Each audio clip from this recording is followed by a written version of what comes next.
Welcome to Markets Now. I'm Michelle Rook along with Jeff Hoogendoorn with Professional Ag Marketing. A down day in everything but the hog market. And Jeff, a grain setting back here, probably some of this corrective in nature, but maybe a little change in the weather forecast as well. I think so. I mean, we've been beating that story pretty hard, of course, the last few days. That and the Ukraine Russia situation, of course, and I don't think that's been quiet over there. And weather maybe getting just a little bit of moisture. We're starting to see some of that creep into the kind of at least the western 2/3 of the Corn Belt. I would say nothing huge.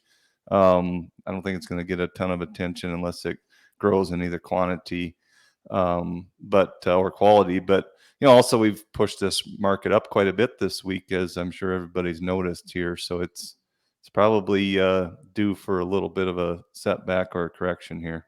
Yeah, you probably feel like we have enough risk premium in then.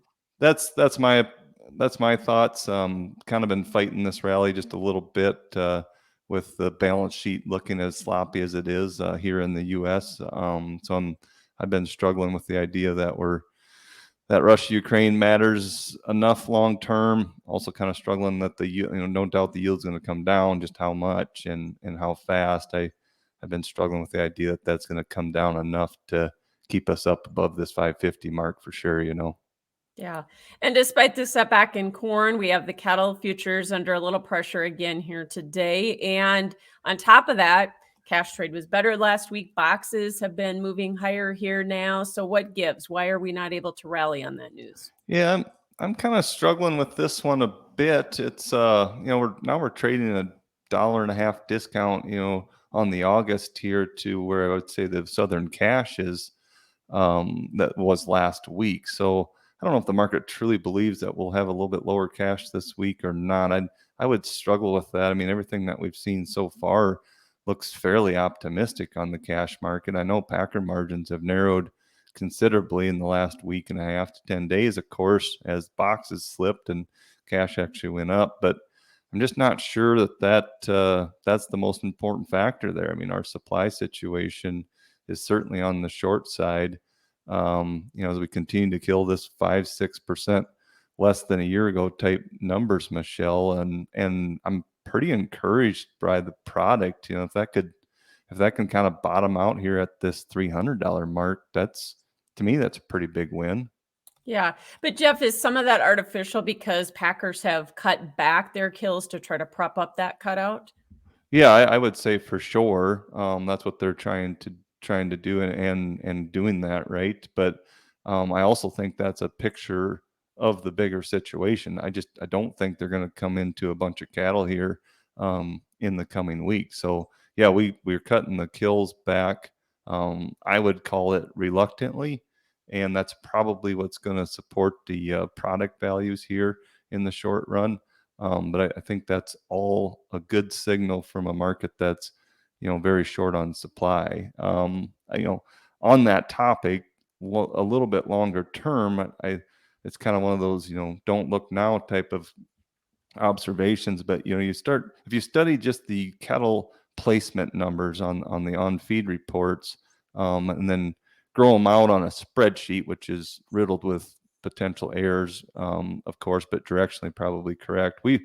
We're showing, late summer, the situation might not be quite as optimistic as it is here right now.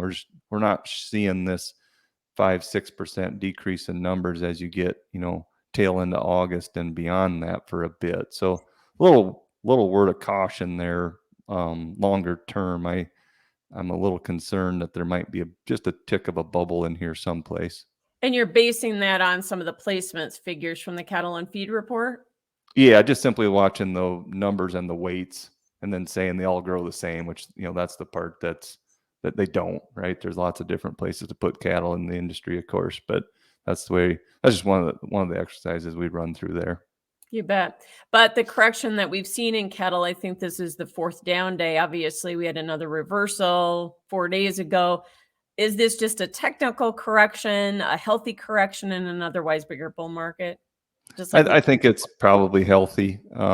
You could maybe argue there's some technical issues with it here, but we're not doing much damage, and I don't think we will. We're going to keep this uptrend intact, is my guess, unless we can follow it through with some softer fundamentals, which I guess hopefully I'm not too optimistic there, but I'm struggling to see that at the moment. So it's kind of one of those markets, it's high enough where no news is bad news in this market, and it's kind of the bull needs to be fed every day type of concept, right? And I Yeah. truly believe that to be the case here in the cattle market.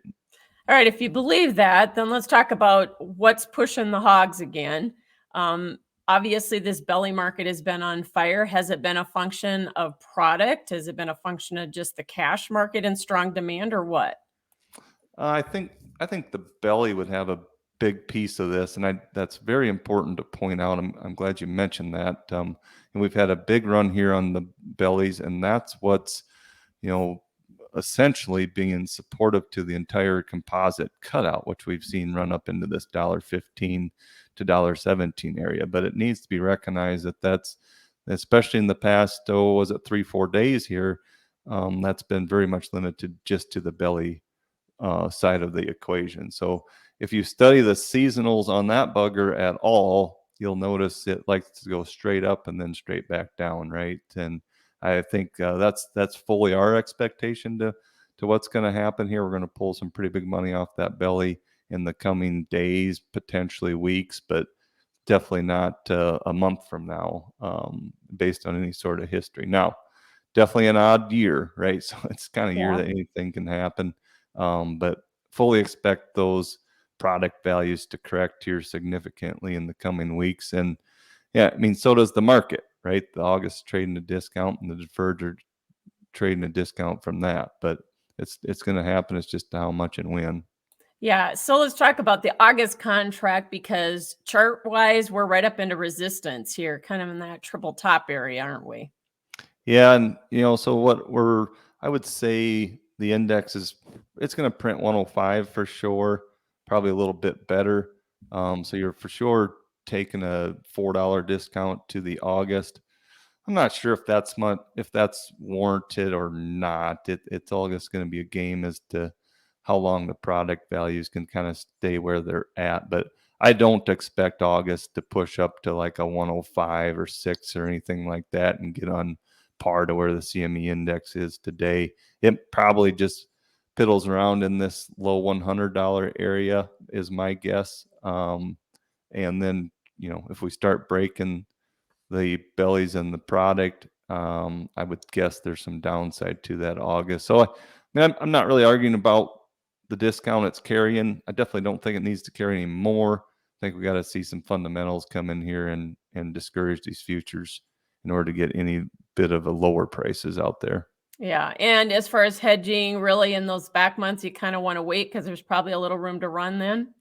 Well, what's interesting about a discounted market like this is, I would say if steady fundamentals probably are bullish the futures. Okay. So Okay. I think we're going to see, and we've seen it like this morning too. We pushed really hard for a while and then the sell in pressure took over and kind of beat things up. But expect to see some of that. So it's a type of market, especially as you look at like October and December, you get your orders in there, you pick your targets, and you be a little bit patient because there's probably going to be some days where that thing pushes really hard for a brief period of time and then gets into some probably hedge pressure as well as just some overall speculative selling. But it's the time of year, Michelle, especially in this hog market.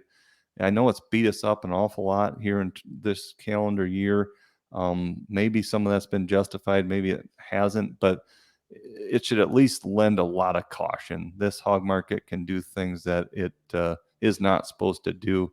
But the one thing it is supposed to do here going forward is work lower. So I think you may have a couple weeks like you're indicating, but it's the right time of year to get some hedges on, especially some of these Okay. fall pigs. So you got to be paying attention right now. Yeah. It's been interesting to watch too, Jeff. The funds so massively short, and now they've gone quite long in this market. So quite a swing. It's a wild. Hogs are always wild, but Yeah. this year especially crazy, crazy. Okay. Thanks for joining us. Jeff Thank Hogendoorn with Professional Ag Marketing. That's Markets Now.